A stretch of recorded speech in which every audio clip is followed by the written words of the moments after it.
When you hear the word apocalypse, what do you picture? Nuclear war? Pandemic sweeping across the globe? Civilizations collapsing? Because the word apocalypse might just be the most misunderstood word in the English language. And the real meaning tells us something fascinating about how humans think about the end of the world. The word apocalypse doesn't mean the end of the world. In the original Greek, it meant something very different. It meant a revelation. Welcome to After the Fall, a show where we talk about post-apocalyptic fiction, science, and survival. I'm John Michael Lane. I'm the author of the novel Seasons of Ash. In this show, we explore the stories, the science, and the psychology behind the end of the world, and what might come after. And it seemed appropriate that our very first episode, we would explore the word that gets used for it all.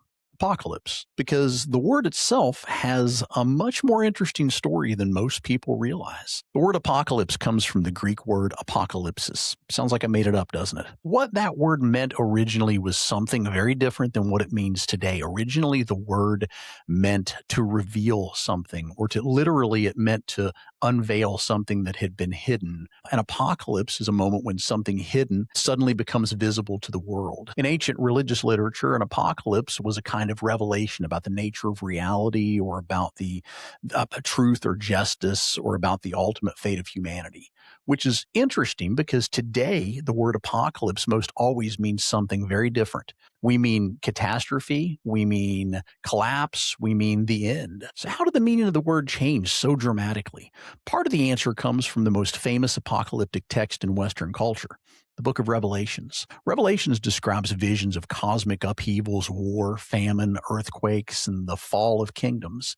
And because those events are so dramatic, over time, people started to associate the word apocalypse not so much with the revelations, but with the disasters that came around them. So eventually, the word almost completely flipped. Instead of meaning revealing or a hidden truth, apocalypse became shorthand for the destruction of the world. And that shift tells us something interesting about human psychology, because for thousands of years, humans have imagined how the world might end. If we go back through history, almost every civilization has had its own version of an apocalypse. Norse mythology, there was Ragnarök.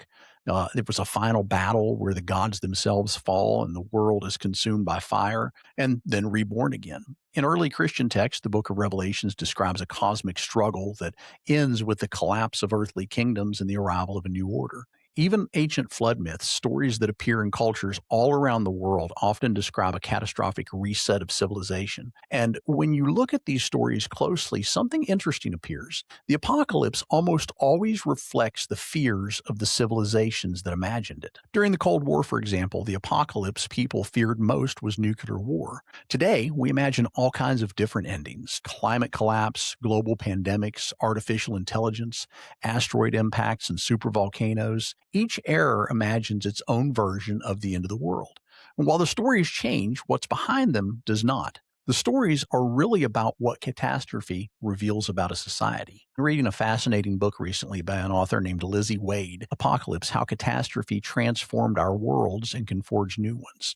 And one of the ideas she explores is that disasters rarely destroy civilizations. Instead, they reshape them. Catastrophes often accelerate forces that were already building inside a society. So they reveal weaknesses, they reveal inequalities. By the way, Lizzie, if you're out there and you catch this episode, we would love to have you on the show.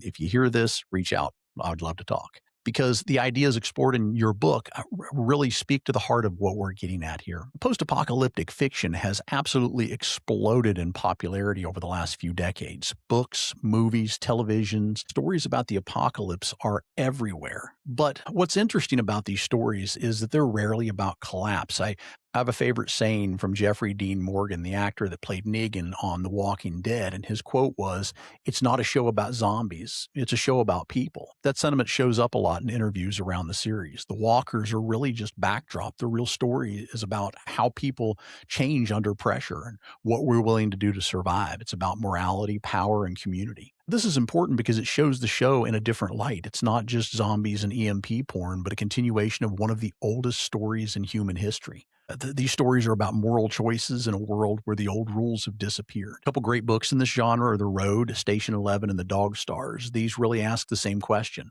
What do we become when everything that we depend on disappears? These questions fascinated me so much that I eventually wrote a novel about it. Seasons of Ash imagines what would happen if a massive volcanic eruption triggered a global volcanic winter. In the story, modern civilization collapses and small communities are forced to rebuild in a very different world. But the real heart of the story isn't the eruption, it's the people navigating what comes after. Which brings us back to the original theme, the meaning of the word apocalypse. If apocalypse originally meant revelation, then maybe the end of the world or the end of civilization is really about what gets revealed when the structures we depend on disappear. What survives? What matters? What kind of people we choose to become. And that's what this podcast is really about. In future episodes of After the Fall, we'll explore the science behind real-world catastrophe. We'll talk with authors who imagine the collapse of civilizations in fiction. We'll speak with historians and scientists about disasters that reshape the real world. And we'll look at the survival skills and decisions that might matter most if our civilization ever faced a true global catastrophe. Because the end of the world is one of humanity's oldest stories, and it may tell us more about ourselves than we realize. I like to say in discussions about this word, I like to say that the apocalypse is powerful because it holds two ideas at once. It holds both a warning and a promise. And the warning is obvious because these scenarios that we talk about really could happen. These are very real things that could happen to the civilization that we live in on any given day. And some of them are man-made and some of them are completely random. But I think that it also holds a promise. And the promise is probably the more interesting piece of this. The promise is something that I think is very deeply embedded in all of us. I think it's a natural recognition that we are living beyond what maybe we were originally designed for. I think that something in us craves a reset button, a button that we can press that resets this crazy, fast-paced world that we live in where everything seems to be flowing around us and not necessarily through us. And I think the idea of an apocalypse that takes away all of that noise and sets us back to a time when we had a better connection with the world that we live in, when we had a better connection spiritually with God and with ourselves and with our fellow man. I think we crave that. Something deep inside us craves that connection. And I think that apocalypse, this notion of a revelation or a reset, is deeply, deeply interesting to us as human beings because of that, because it really is one of the oldest stories in human history. So maybe apocalyptic stories endure not because we really want the world to end, but because it helps us imagine what might be revealed. This has been After the Fall, conversations about post-apocalyptic fiction, science, and survival. If you enjoyed today's episode, follow the show and share it with a friend. And if you'd like to experience the story that inspired the podcast, check out my novel, Seasons of Ash. Visit johnmichaellane.com for more information.